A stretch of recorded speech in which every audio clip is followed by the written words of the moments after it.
सहायता से काम चल जाएगा, उसमें तुम अपने से पढ़ सकते हो।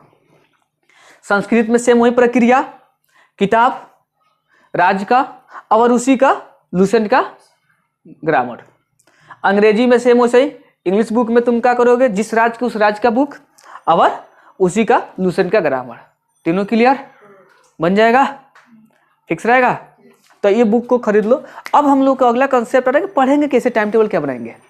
तो अब इस पर तुम ध्यान देना कि हम सुबह में, यह जो हमारा टाइम टेबल है यहाँ से जो लिखे हम, यह सुबह का है। यह क्या है, सुबह की टाइम में हम पढ़ेंगे मैथ और विज्ञान। सुबह के टाइम में क्या पढ़ेंगे हम, मैथ और विज्ञान। तो क्या भाई हम रोज पढ़ेंगे कि सब्जेक्ट चेंज करके पढ़ेंगे। तो अब कहानी है कि जैसे मान लो कि हमने मैथ शुरू किया, तो मैथ का पहला चैप्टर वास्तविक संख्या, तो वास्तविक को जब तक पूरा वास्तविक खत्म नहीं होगा तब तक हम इसमें से कोई बुक को नहीं परचेस करेंगे।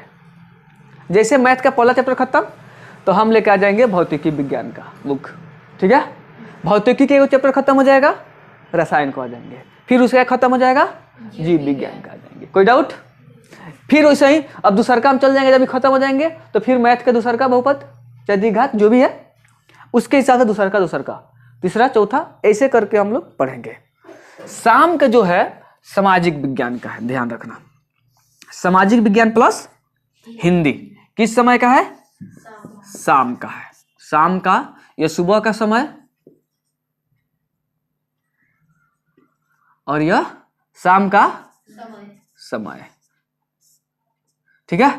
यह चीज को ध्यान रखना। शाम वाले में हम क्या पढ़ेंगे, सामाजिक विज्ञान में इतिहास के एक चैप्टर खत्म करेंगे, खत्म हो जाएगा तो लोकतंत्र के खत्म करेंगे, फिर एक भूगोल के खत्म करेंगे, फिर एक अर्थशास्त्र के खत्म करेंगे। फिर उसके बाद से जब ये चारों खत्म हो जाएगा तो एक हिंदी बुक का खत्म करेंगे और उसका एक